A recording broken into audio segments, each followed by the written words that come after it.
तो महाराष्ट्र में महाविजय क्या बाजार देगा सलामी। जी हाँ, इस खास शो में आपका स्वागत है। आपके साथ मैं हूं अभिषेक सतव्रतम। महाराष्ट्र में बीजेपी गठबंधन की प्रचंड जीत हुई है। 288 में से 200 सीटों से ज्यादा अपने कब्जे में महायुति ने किया है और अकेले बीजेपी की अगर बात करें तो करीब 125 के आसपास की सीटें बीजेपी को मिली हैं।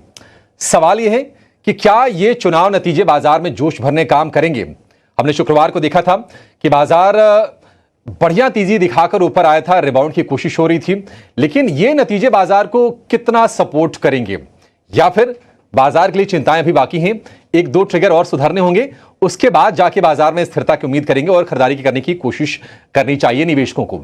यह एक बड़ा प्रश्न है, लेकिन निश्चित तौर पर इस जीत के मायने भी काफी बड़े हैं बीजेपी के लिए, क्योंकि महाराष्ट्र जैसे एक बड़े राज्य में जहां पर इकोनॉमिक एक्टिविटी काफी ज्यादा है, जहां पर देश के कुल जीडीपी का 13.5% अकेले महाराष्ट्र से आता है, तमाम इंडस्ट्रीज हैं, मार्केट वहां से चलता है, तो इस लिहाज से भी काफी अहम हो जाती है ये जीत।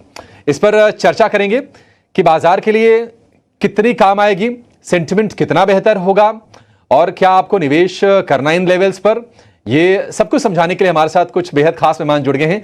वृद्धि इन्वेस्टमेंट के विवेक करवा हमारे साथ हैं, इसके अलावा मार्केट एक्सपर्ट सुनील सुब्रमण्यम हैं और एचडीएफसी सिक्योरिटीज के विनय रजानी हैं, जो बाजार में टेक्निकल लिहाज से आपको गाइड करेंगे और बताएंगे कि इस लेवल पर आपके लिए मौके कहां बन रहे हैं और शेयर भी हम आइडेंटिफाई करने की कोशिश करेंगे अपने एक्सपर्ट्स के जरिए।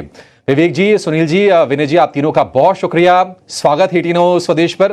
विवेक, शुरुआत आपसे करना चाहेंगे। एक बेहतरीन जीत और ऐसा लग रहा है कि शायद ये बाजार के लिए एक संजीवनी का काम कर दे।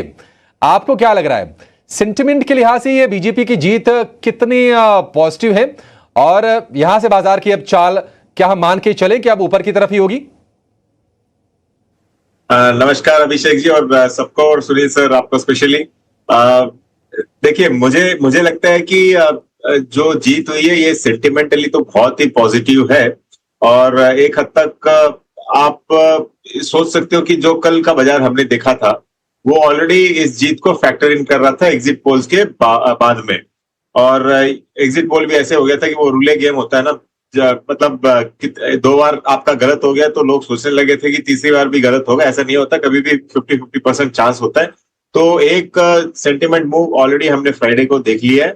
बाजार कल इसी चक्कर में बढ़ा था और वैल्यूएशन भी कंफर्टिंग लेवल्स पे आ गए थे, लेकिन मुझे लगता है कि medium term to longer term ये बहुत पॉजिटिव संकेत आगे चल के भी देगा।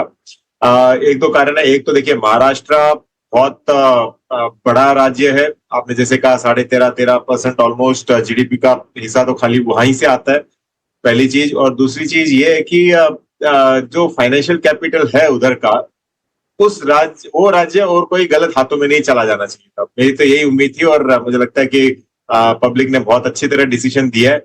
और जिस हिसाब से एक 125 खाली अकेली बीजेपी का है तो गवर्नमेंट भी स्ट्रांग रहेगी। ये नहीं होगा कि आपके 3 पहिए हैं और कोई ना कोई पहिया पंचर चल रहा है हर समय, तो वैसा नहीं होगा। तो ये एक पॉजिटिव सेंटिमेंट आपको बाजार में आगे चल के देखने को मिलेगा।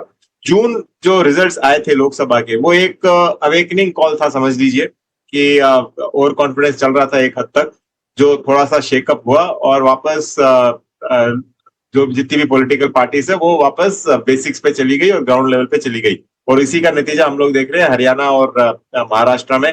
अब झारखंड एक ठीक है, एक थोड़ा सा नेगेटिव है, लेकिन मुझे लगता है कि उसका इतना इम्पैक्ट नहीं पड़ने वाला बाजार। ठीक है, झारखंड नेगेटिव है। वहां पर झारखंड मुक्ति मोर्चा यानी कि जेएएम और उसकी जो सहयोगी दल हैं कांग्रेस और आरजेडी, उनको मिलकर जीत मिली है। लेकिन महाराष्ट्र के इम्पैक्ट ज्यादा होंगे, इसमें कोई दो राय नहीं है। लेकिन सुनील सर, आप ये बताइए कि कल की जो तेजी थी, यानी कि शुक्रवार की जो बड़ी तेजी बाजार में आई है, 5 महीने में एक दिन की सबसे बड़ी तेजी रही, क्या ये जो जीत है बीजेपी की डिस्काउंटेड है या फिर इतनी बड़ी जीत की उम्मीद नहीं थी, अभी तेजी और होगी सोमवार को? देखिए, आई डोंट थिंक मार्केट को या किसी को पता था कि जीत इतनी बड़ी होगी।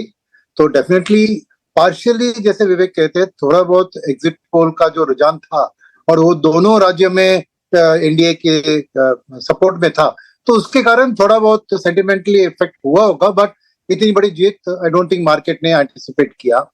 सेकंड बात आपने पूछा कि क्या ये मंडे को जारी रहेगी, बिल्कुल, क्योंकि पूरा जो ये बहुमत जो आई है ना, उसको तो फैक्टर नहीं किया। अब वो फैक्टर करने के कारण नेचुरली मार्केट में जो भी साइडलाइन में वेट कर रहे हैं रिजल्ट के लिए, वो अब अंदर घुसेंगे। नंबर 2 बात यह है कि इसकी थोड़ी और एक लंबी दिशा से देखने की जरूरत है। क्या है ना कि लोकसभा चुनाव में मान लीजिए कि महाराष्ट्र में रिजल्ट अच्छा नहीं आया, हरियाणा में अच्छा नहीं आया, तो कैसे मोदी की सरकार, एनडीए की सरकार इस फैक्टर को सीख कर कि क्या हमने गलतियों की और उसको इलेक्शन फील्ड में सुधार लाना, क्या ये कर पाएगी? ये डाउट अभी मन में साफ से निकल गया है, क्योंकि वो एक तरफ जो ऑपोजिशन ऑलवेज पॉपुलिज्म की बात करती है, ये फ्री में देंगे, ये रेवड़ी देंगे, ये दे देंगे, और कर्नाटका इलेक्शन इसमें बहुत इंपॉर्टेंट था, जहां पे कांग्रेस जो ऑपोजिशन था उन्हें बहुत से फ्री प्रॉमिस करके उधर इलेक्शन जीता था, और उसके बाद एनडीए ने पार्लियामेंट इलेक्शन में भी उतना उसका ध्यान नहीं दिया। मगर जो पार्लियामेंट्री रिजल्ट आया उसका अभी जो लर्निंग्स उन्होंने लेकर, मैं समझता हूं कि ये पॉपुलिज्म को जरूरी है, क्योंकि वोट देने वाले जनता जनार्दन है, उनके हाथ में पैसा जाना भी जरूरी है, मगर डेवलपमेंट का एजेंडा भी भूलना नहीं चाहिए। तो ये बैलेंसिंग फैक्टर को उन्होंने कैसे मैनेज किया। सेकंड, कोalition धर्मा, दो और पार्टीज के साथ मिलकर एक सरकार चलाकर और कोई भी एंटी इनकम्बेंसी को आने नहीं दिया और उससे आगे नहीं गया, ये भी बहुत अच्छा संकेत है फ्यूचर के लिए। क्यों मैं बता रहा हूं, कल की जो बाउंस बैक हुई थी, ये सब पार्टली का कारण था कि अदानी के कारण पिछले दिन जो गिरावट आई थी उससे शायद वैल्यूएशंस बहुत गिर गए थे, तो थोड़े बेहतर वैल्यूएशंस, उसके पहले वैल्यूएशन एक डर था, वो अदानी रिलेटेड करेक्शन के कारण शायद वैल्यूएशन थोड़ी बेहतर हुई, तो शॉर्ट टर्म पैसा अंदर आ गया। मगर मीडियम टर्म पैसा क्या देख रहा है कि क्या इस पार्लियामेंट्री इलेक्शन के रिजल्ट से अगले पार्लियामेंट्री इलेक्शन और उसके पहले यूपी में जो इलेक्शन आने वाले हैं, इसके लिए गवर्नमेंट अपना कितना सुधार करेगी, क्या पॉपुलिज्म की ओर जाएगी, क्या इलेक्शन जीत पाएगी, ये सब जो थोड़े थोड़े डाउट से मन में, वो सब अब हट गए होंगे, क्योंकि हरियाणा और महाराष्ट्र में क्लियरली इन्होंने दिखा दिया कि कैसे डेवलपमेंटल पॉपुलिज्म नहीं, डेवलपमेंट को भी हाथ में रख के पॉपुलिज्म को भी ध्यान रखते आगे बढ़ाना, ये एक इंपॉर्टेंट मैं कहूंगा सीख है मार्केट के लिए, जो बहुत मीडियम टर्म इन्वेस्टर्स के लिए पॉजिटिव है। बिल्कुल, मध्यम अवधि में ये निश्चित तौर पर एक पॉजिटिव डेवलपमेंट है। लेकिन महाराष्ट्र में बीजेपी गठबंधन की ये प्रचंड जीत, राजनीतिक लिहाज से इसके मायने क्या हैं, इसको भी समझेंगे। दो और खास मेहमान को शो में जोड़ लेते हैं। हमारे साथ हैं वरिष्ठ पत्रकार माधवन नारायण हैं और बीजेपी का पक्ष रखने के लिए हमारे साथ हैं बीजेपी प्रवक्ता गोपाल कृष्ण अग्रवाल। आप दोनों का बहुत शुक्रिया, स्वागत है 18 स्वदेश पर। लेकिन महाराष्ट्र इतना इंपॉर्टेंट क्यों है शेयर बाजार के लिहाज से, निवेशकों के लिहाज से, इकोनॉमी के लिहाज से, जरा ये समझ लेते हैं। हमारे सहयोगी अनुराग शाह हमारे साथ जुड़ गए हैं। अनुराग, निश्चित तौर पर महाराष्ट्र में जितनी भी कह सकते हैं कि इंडस्ट्रियल एक्टिविटीज होती हैं, इकोनॉमी से रिलेटेड वहां पर फैसले लिए जाते हैं, आप बताइए इतना इंपॉर्टेंट क्यों है महाराष्ट्र? बिल्कुल, जिस तरह से हमारे एक्सपर्ट्स कह रहे हैं कि महाराष्ट्र के जो नतीजे हैं उसका इम्पैक्ट सोमवार को शेयर बाजार पे भी पड़ेगा, क्योंकि महाराष्ट्र जो है वो एक तरह से देश का आर्थिक इंजन है। मुंबई को आर्थिक कैपिटल कहा जाता है, और कुछ आंकड़ों के साथ मैं बताना चाहूँगा कि महाराष्ट्र इतना अहम क्यों है। जीडीपी में सबसे बड़ा है महाराष्ट्र, देश की कुल जीडीपी में 14% जो योगदान है वो महाराष्ट्र का है, तो ये महाराष्ट्र को एक इकोनॉमिकल हब बनाता है। इसके बाद एफडीआई में बड़ी हिस्सेदारी है महाराष्ट्र की, जो कुल एफडीआई देश में आता है उसका 30% जो निवेश है वो महाराष्ट्र में हो रहा है। अप्रैल 2020 से लेके मार्च 2030 तक जो भी देश में एफडीआई आई है उसका 30% जो एफडीआई आया है वो महाराष्ट्र में आया है। प्रति व्यक्ति आय, पर कैपिटा इनकम में भी टॉप में है महाराष्ट्र। टॉप 5 स्टेट्स में है तमिलनाडु, कर्नाटका, तेलंगाना, और इन राज्यों के बाद महाराष्ट्र का नंबर आता है। प्रति व्यक्ति आय जो है वो $3000 है जो महाराष्ट्र के अंदर प्रति व्यक्ति आय। मैन्युफैक्चरिंग के अंदर महाराष्ट्र लीडर है। बड़े बड़े हमने देखा है जो मैन्युफैक्चरिंग प्लांट है, ऑटो हब है, जो विदेश की ऑटो कंपनियां भी है उनके द्वारा पुणे के पास चाकन में ऑटो प्लांट्स लगाए गए हैं। कुल इंडस्ट्रियल आउटपुट में महाराष्ट्र का जो हिस्सा है वो 13.8% है। एक्सपोर्ट के अंदर भी जो महाराष्ट्र का कंट्रीब्यूशन है वो सबसे ज़्यादा है। कुल एक्सपोर्ट में महाराष्ट्र का कंट्रीब्यूशन है 17.5% के करीब। और डिजिटाइजेशन की हम बात करें तो बड़े बड़ी जो फाइनेंशियल सर्विसेज की कंपनियां हैं, आईटी कंपनीज हैं, वो भी महाराष्ट्र में उनके हेडक्वार्टर है। 9.2 मिलियन इंटरनेट सब्सक्राइबर है और उसके साथ साथ ही 130 मिलियन टेलीकॉम सब्सक्राइबर भी जो है वो महाराष्ट्र में है। ऑटो इंडस्ट्री का हब मैंने बताया, कुल ऑटो प्रोडक्शन का 20% जो प्रोडक्शन होता है वो महाराष्ट्र से होता है, तो ये भी महाराष्ट्र को अहम बनाता है पूरे देश के मुकाबले। फार्मा सेक्टर में लीडर है, फार्मा और मेडिकल डिवाइसेस में प्रोडक्शन का 22% जो हिस्सा है वो महाराष्ट्र से है। टॉय इंडस्ट्री के अंदर 45% हिस्सा है। एक्सपोर्ट जो होता है ओवरऑल जो टॉय एक्सपोर्ट किए जाते हैं उसमें 33% हिस्सा है। टेक्सटाइल और अपैरल के अंदर भी 8% हिस्सेदारी है और केमिकल के अंदर 17% हिस्सेदारी। तो तमाम सेक्टर्स जो है इंडस्ट्री से जुड़े हुए, चाहे आप ऑटो की बात कर लीजिए, टेक्सटाइल की बात कर लीजिए, फार्मा की बात कर लीजिए, तो सभी सेक्टर से जुड़ी हुई जो बड़ी कंपनियां हैं वो महाराष्ट्र में है। एफडीआई में महाराष्ट्र नंबर 1 है। तो इन तमाम चीज़ों की वजह से महाराष्ट्र जो है वो आर्थिक इंजन कहलाता है और महाराष्ट्र की जो अहमियत है वो काफ़ी ज़्यादा है। निश्चित तौर पर हर लिहाज से काफ़ी ज़्यादा अहमियत है, जीडीपी के लिहाज से, इंडस्ट्रियल एक्टिविटी के लिहाज से और तमाम सेक्टर के लिहाज से। इसलिए हम चर्चा भी कर रहे हैं कि क्या महाराष्ट्र में बीजेपी की जीत बाजार को संजीवनी देगी। अच्छा, इस जीत के ना मायने क्या हैं बीजेपी के, इसको थोड़े बड़े फलक पर जरा समझते हैं। माधवन सर, इतनी प्रचंड जीत की शायद उम्मीद तो बीजेपी ने भी नहीं की होगी, लेकिन ये जीत आई है और कहीं ना कहीं एक नेशनल पार्टी के तौर पर जो विश्वास लोगों का है वो बीजेपी के साथ दिखा है। कांग्रेस से लोगों ने किनारा किया है। इसके थोड़े से ब्रॉडर सेंस में मायने समझाइए, इसको हम नेशनल पर्सपेक्टिव में कैसे देखें इसको? नेशनल पर्सपेक्टिव में देखें तो ये साफ जाहिर है कि बीजेपी का पलड़ा भारी है और लोकसभा में जो उनकी जो कमी है एक तरह से, क्योंकि अब भी वो तेलुगु देशम और नीतीश कुमार के जनता दल यूनाइटेड पे निर्भर करते हैं। कुछ हद तक एक मानसिक स्तर पर, एक साइकोलॉजिकल लेवल पर ये बैलेंस करता है कि भाजपा आज भी स्ट्रांग है। मगर ये हमें भूलना नहीं चाहिए कि मजबूत सरकार बनने जा रही है महाराष्ट्र में, मगर वो गठबंधन सरकार ही है। और अजीब सी बात यह है कि एकनाथ शिंदे को एक की अच्छी छवि बन गई है स्ट्रांग लीडर की, और साथ ही साथ ये कि वो विरासत जो बाला साहेब ठाकरे का था वो एकनाथ शिंदे पर आया है। और इसलिए अगर आंकड़ों के हिसाब से देखें, सीटों के आंकड़े तो भाजपा की ओर दिखा रहे हैं कि देवेंद्र फडणवीस मुख्यमंत्री बने, मगर एक तरह की नैतिकता है जिसके आधार पर, और छवि भी है जिसके आधार पर शायद एकनाथ शिंदे का पलड़ा भारी है। अगर आगे चलते हम देखें तो इसके बीच में कुछ टेंशन पैदा हो सकती है। अजीत पवार भी पीछे खड़े हुए हैं, हम भी खड़े हैं राहों में टाइप के। तो उसका मतलब है कि ये बात सही है कि स्थिर सरकार है जो मार्केट के लिए अच्छा है, इकोनॉमी के लिए भी अच्छी है, खास करके मूलभूत ढांचे यानी कि इंफ्रास्ट्रक्चर की ओर से।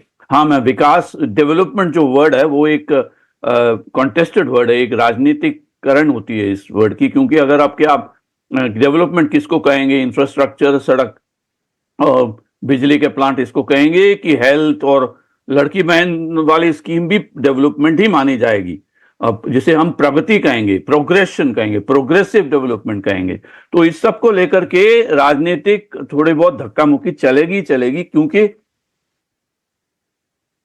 ईगो प्रॉब्लम भी आ ही जाते हैं। ये आपको मानना चाहिए कि कोई भी लीडर आएगा खुद मुख्यमंत्री बनना चाहेगा और उसको लेकर के वो मुद्दे भी निकालेंगे और पुरानी आइडियोलॉजी भी अपने साथ रखेंगे। खास करके देखें कि अगर अजीत पवार ने कहा कि कटेंगे तो बटेंगे वाला स्लोगन उनको भाता नहीं, वो हिंदुत्व के नजरिए से, दृष्टिकोण से उसे नहीं देख रहे थे। तो ये सब मेरे ख्याल से थोड़े दिन तक दूर रहेगा, मगर थोड़े दिन के बाद ये उभर के आएगा।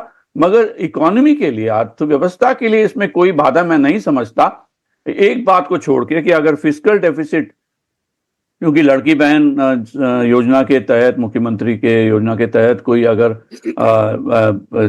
सरकार के बजट पे कोई घाटा पड़े तो उसको लेकर के चर्चा हो सकती है। मगर ये सब मैं कहूंगा कि ये ड्राइंग रूम वाली चर्चा है। जहां तक ठोस इकोनॉमिक सवाल है, जैसे एफडीआई पर आंकड़े आए और जैसे सेंसेक्स पर जो एक्सपेक्टेशन उछाल की बात है, वो सब अपनी जगह सही है। तो मैं ये कहता हूं कि अगर उद्धव ठाकरे का जो पुराना जो एक अपील था कि गुजरात की ओर ज्यादा विकास हो रहा है और महाराष्ट्र में नहीं हो रहा है, वोटर लोग इसे मानते नहीं है। इसलिए एक तरफ ये सब भारतीय जनता पार्टी के लिए मजबूत पॉइंट्स रह गए हैं। मगर एक बात मैं कहना चाहूंगा, जो पुरानी जो स्लोगन थी ना, आज भी देवेंद्र फडणवीस ने दोहराया कि मोदी है कि तो मुमकिन है, मगर असलियत में अगर आप गौर से देखें तो ये कल्याणकारी स्कीम को एकनाथ शिंदे और मायावती ने जो एक साथ लेकर गए हैं, उसी की ये जीत है। मोदी की छवि से ज्यादा इसी का मैं प्रभाव मानता हूं। तो आने वाले दिनों में भारतीय जनता पार्टी भी डेवलप, जिसे पॉपुलिज्म कहा जाता है, देखिए अगर उद्योगपति को कैपिटल सब्सिडी और लैंड मिले तो उसे पॉपुलिज्म नहीं कहा। सर, हम इसको बिल्कुल खारिज नहीं कर सकते कि जो पॉपुलिज्म की जो मेजर जो सरकार ने लिए, लड़की बहनी योजना हो या फिर कई जगहों पर टोल टैक्स को ख़त्म करना हो, इनने काफ़ी ज़्यादा हेल्प की है। इस बार मतलब अगर कोई ये कहे कि नहीं मोदी के नाम पर वोट पड़े तो शायद वो पूरा सच नहीं होगा, आंशिक तौर पर वो सही हो सकता है। लेकिन बाजार की हम बातचीत कर रहे हैं, बाजार चलने की शुरुआत तो शुक्रवार को हो गई है। और विनय, आपके पास आना चाहेंगे, 23,800 के रेजिस्टेंस की भी बातचीत हो रही थी कि बाजार के लिए वो रेजिस्टेंस का काम करेगा। बाजार ने एक ही झटके में उसको भी कल ब्रिज कर दिया। आप जरा लेवल्स के हिसाब से बताइए कि क्या बाजार के चलने की शुरुआत हो गई है, ये सस्टेन करेगी, इस पर ट्रस्ट कर लें। और as a technical expert, as a market expert, आपको क्या लगता है कि जो चुनाव नतीजे हैं वो कितना सपोर्ट करेंगे बाजार को, और कहां तक के लक्ष्य आप देख रहे हैं निफ्टी में? जी, गुड आफ्टरनून। तो डेफिनेटली जब हम नेगेटिव न्यूज देख रहे थे तो सेंटीमेंट इक्विटी मार्केट में नेगेटिव हो रहे थे, जैसे अदानी ग्रुप के न्यूज आए और पहले हमने देखा था कि रशिया यूक्रेन की ओर पे वॉर एस्केलेट हुआ था, तो उसमें भी हमने नेगेटिव रिएक्शन दिया था। अब जबकि हम देख रहे हैं कि सब कुछ डिस्काउंट हो गया और पॉजिटिव न्यूज आ रहा है, तो डेफिनेटली हम एक्सपेक्ट कर सकते हैं कि यहाँ से मार्केट उस तरह से उछाल दे। तो कल हमने फ्राइडे के सेशन में हमने ऑलरेडी एक उछाल देखा था, 2.5% का निफ्टी में उछाल था और एक अच्छे रेजिस्टेंस भी क्रॉस हुए थे। जो प्रीवियस स्विंग हाई था 23,800 का, वो हमने क्रॉस कर दिया, उसके ऊपर बंद दिया, ऑलमोस्ट हाई के ऊपर क्लोज दिया। और अगर डेटा वाइज भी हम देखते हैं तो एफआईआईज ने, हमने देखा था कि स्टॉक फ्यूचर्स में करीबन 12,400 करोड़ का कल के सेशन में बाय किया था और इंडेक्स फ्यूचर में भी उन्होंने 3,000 करोड़ की बाइंग की थी। और अगर हम कैश के फिगर्स देखें तो एफआईआईज पिछले 1.5-2 महीने से जो एग्रेसिव सेलिंग में थी, वो धीरे धीरे अब नंबर्स कम हो रहे हैं। कल हालांकि सेशंस में कैश ट्रेडिंग, कैश में उनकी बिकवाली जरूर है, लेकिन इंटेंसिटी काफी कम हो चुकी है। और अभी हम एफआईएस का लॉन्ग टू शॉर्ट रेशियो देखें तो अभी भी एफआईएस की तरफ से जो इंडेक्स फ्यूचर की पोजीशन है वो ज्यादातर शॉर्ट साइड पे है। और अब जाके हम देख रहे हैं कि पॉजिटिव न्यूज आ रहे हैं और जिस तरह से टेक्निकल्स इंप्रूव भी हुए हैं, तो ये जो शॉर्ट पोजीशंस एफआईएस ने होल्ड किए, वहां पे शॉर्ट कवरिंग एग्रेसिव आ सकती है। अभी 0.46 का एक रेशियो है जो करीबन 1 तक जा सकता है, यानी कि जितने शॉर्ट हैं उतने ही लॉन्ग हो सकते हैं। तो उस लिहाज से अच्छी खासी शॉर्ट कवरिंग हम एफआईएस की तरफ से इंडेक्स फ्यूचर में देख सकते हैं। कल भी हमने देखा विनय जी, कल भी हमने देखा कि बाजार की जो तेजी हुई ना, उसके पीछे कहीं ना कहीं शॉर्ट कवरिंग का भी एक पुश था। आगे जाके थोड़ा सा और उसका हम बाजार में जोश देखेंगे, लेकिन क्या बाजार में सतर्क रहने की भी आवश्यकता है? शुक्रवार को अगर बाजार गैप पर खुलते हैं, क्या आपको प्रॉफिट टेकिंग करनी है? टेंशंस कौन से, इसकी बातचीत करेंगे। और बीजेपी से झारखंड में आखिर क्या गलती हुई कि वहां पर मतलब जो करिश्मा इन्होंने महाराष्ट्र में करके दिखाया है वो झारखंड में हो नहीं पाया, वहां स्थिति वैसी की वैसी रही। एक बड़ी हार बीजेपी गठबंधन के लिए हुई है। हमारे साथ बीजेपी के प्रवक्ता गोपाल कृष्ण गोखले भी जुड़ गए हैं। ब्रेक के बाद उनसे इस सवाल का जवाब जानने की कोशिश करेंगे, आप कहीं जाएगा नहीं।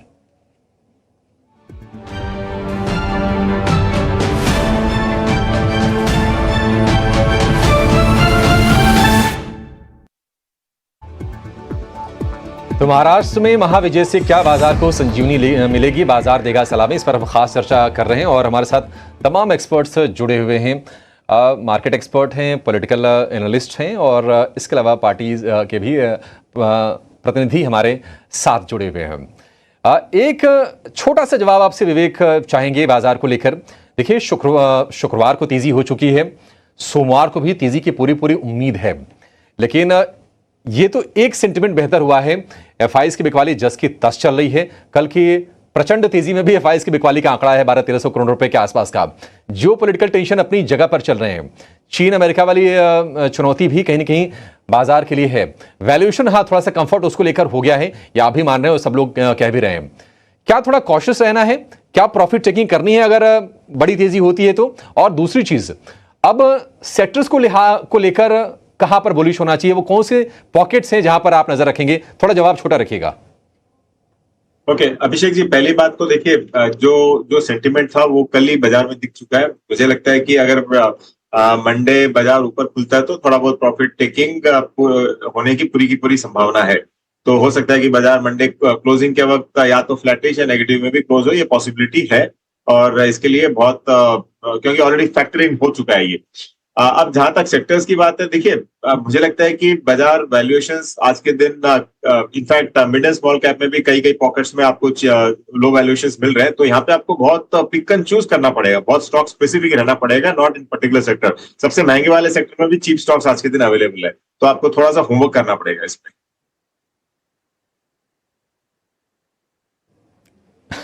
ठीक है, वो होमवर्क आप कर लीजिए, आपको हम सोमवार को फिर से जोड़ेंगे। लेकिन गोपाल कृष्ण अग्रवाल बीजेपी के प्रवक्ता हमारे साथ हैं। गोपाल जी, पहले तो आपको महाराष्ट्र की जो लैंडस्लाइड विक्ट्री है उस पर उसके लिए बहुत बहुत बधाई। लेकिन जरा ये बताइए गोपाल जी, झारखंड में कहां पर गलती हो गई या फिर कहां पर आप चूक गए मूड को, मिजाज को भांपने में?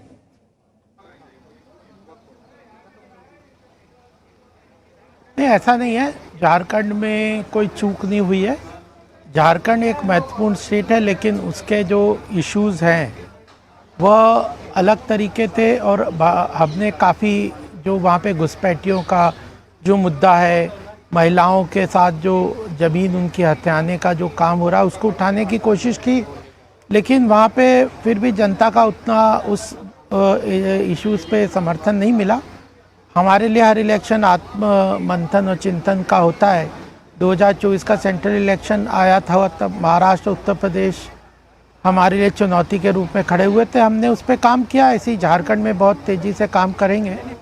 लेकिन एक चीज़ मैं, आपका यह बिजनेस चैनल है, इकोनॉमिक्स का चैनल है, मैं बताना चाहता हूँ कि देश में अब जो हमारा मतदाता है वो काफ़ी जागरूक हो गया है। उसे एस्पिरेशनल इंडिया जिसको कहते हैं, कि आकांक्षी भारत है, वह एक स्टेबल गवर्नमेंट चाहता है, अर्थव्यवस्था अच्छी चले ऐसा चाहता है, भारत का गौरव विश्व पटल पे मजबूत हो, आगे बढ़े, और जन कल्याणकारी योजनाओं में टारगेटेड डिलीवरी हो, करप्शन ना हो। तो उसे ध्यान में आ रहा है कि इन सारे महत्वपूर्ण मुद्दों पे जो भारतीय जनता पार्टी मोदी जी के नेतृत्व में ज़्यादा बेटर और अच्छा डिलीवर कर रही है, करेगी भी, कर सकती है। महाराष्ट्र अर्थव्यवस्था के लिए बड़ा ही महत्वपूर्ण है। आर्थिक रूप से इंडस्ट्रियलाइज्ड स्टेट है, देश की जीडीपी में बहुत बड़ा कंट्रीब्यूट करता है, फाइनेंशियल मार्केट्स को लीड करता है। तो मुझे लगता है कि वह अपने आप में हमारे लिए बड़ा हार्टनिंग है कि जो हम अर्थव्यवस्था के रास्ते पे, मजबूत अर्थव्यवस्था के रास्ते पे जो पॉलिसीज़ मोदी जी के नेतृत्व में ले रहे हैं, वह उसके लिए पॉजिटिव सेंटिमेंट। एक तरफ, दूसरा देखिए अपोजिशन हर वक्त इंडस्ट्रियलिस्ट को गाली देना, बिल्कुल वेल्थ निश्चित तौर पर गोपाल जी, इत्तेफाक रखते हैं हम कि बाजार के लिए ये जो जीत है महाराष्ट्र की, ये पॉजिटिव सेंटिमेंट लेकर आएगा। बाजार के 3 एक्सपर्ट हमारे साथ हैं और समय हमारे पास हार्डली 1 से 1.5 मिनट के आसपास बचा है। मैं बहुत ही छोटे छोटे आंसर चाहूंगा, 15-15 सेकंड की, और स्ट्रेट क्वेश्चन सभी से एक ही होगा। क्या तेजी के लिए ये सही समय है सुनील सर? किसी को नई अगर खरीदारी करनी हो, मौका बिल्कुल राइट है? मैंने वो नहीं मानूंगा, क्योंकि मार्केट को चलाने वाली चीज एफआईएस की बिक्री है, वैल्यूएशंस है, ये सब चीज है। तो ऐसा नहीं कि अभी तक मार्केट में नहीं घुसे तो अभी घुसने, ऐसा वक्त नहीं है। मैं कहूंगा अपनी जो एसेट एलोकेशन थी पहले उसको जारी रखे, कोई नेगेटिविटी नहीं आने दे आपके पोर्टफोलियो एलोकेशन में, बट जो कमिटमेंट आपने दिया है उसको जारी रखे, बस। जी ठीक है, निवेश है उसको जारी रखें। विवेक, आप बताइए, जो अब तक बाजार से बाहर रहा हो, वैल्यूएशन सस्ते होने का वेट कर रहा हो, क्या अब वो एंट्री कर ले? देखिए अभिषेक, ये तो मैंने कल भी अपने शो हुआ था तब बोला था कि स्टैगर्ड मैनर में आपको यहाँ से एंट्री करना चाहिए, क्योंकि ये जो शॉर्ट टर्म में एफआई सेलिंग वगैरह है, हो सकता है कि 1-1.5 महीना और चले, और जनवरी में वापस अगर एफआईआई आते हैं तो आपको थोड़ी बहुत स्टेबिलिटी यहाँ से देखने को मिलेगी। लेकिन बाजार इसको पसंद करेगा कि जो पॉलिटिकल ट्रेजेक्टरी है भारत में, ये एक वापस बैक ऑन ट्रैक आ गई है। तो जून महीने का रिजल्ट ऑपरेशन था, लेकिन अब बैक ऑन ट्रैक लग रहा है, तो ये बाजार पॉजिटिव लेगा। ठीक है, बाजार इसको पॉजिटिवली लेगा। एक आंसर आखिर में आपसे चाहेंगे माधवन सर। देखिए, अब की बार 400 पार का नारा बीजेपी ने दिया था, काफी पीछे रह गई, गठबंधन की सरकार चलानी पड़ रही है। महाराष्ट्र की जीत बीजेपी के लिए कितनी पॉजिटिव है? एक संक्षेप में आंसर आपसे मैं चाहूंगा सर। बीजेपी के लिए काफी पॉजिटिव है, मगर उसको जैसे क्रिकेट में कहते हैं ना, बॉल पर नजर रखनी होगी। वो जब तक वो लोक कल्याण की ओर भी ध्यान रहे और सिर्फ बड़ी बड़ी इंफ्रास्ट्रक्चर की बात ना करें, तो उनके लिए पॉजिटिव ही रहेगा।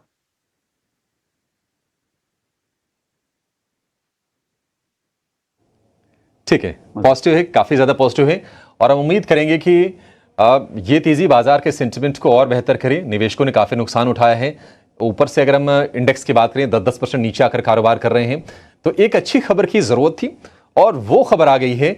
महाराष्ट्र से बीजेपी गठबंधन की प्रचंड जीत हुई है चुनाव में, और जैसा कि विवेक कह रहे थे कि 3 पहिए थे, 3 में से 1 पंचर हो जाता। अब ना 2 पहियों से काम चल जाएगा विवेक जी, तनाव लेने की जरूरत नहीं है। 3 में से 2 भी पहिए सही रहे ना, तो अब काम चलता रहेगा आराम से, कोई दिक्कत नहीं है। चलिए, इसी नोट पर इस शो को फिलहाल यहीं पर समेटेंगे। बहुत बहुत शुक्रिया सुनील सर आपका, गोपाल सर आपका समय देने के लिए बहुत शुक्रिया, विनय जी, विवेक जी और माधवन सर आपका बहुत शुक्रिया आज समय देने के लिए और इस खास शो में हमारे साथ जुड़े रहने के लिए। लेकिन ET Now स्वदेश पर खबरों का सिलसिला जारी रहेगा। एक छोटे से ब्रेक के लिए फिलहाल रुकेंगे, आप कहीं जाइएगा नहीं। नमस्कार।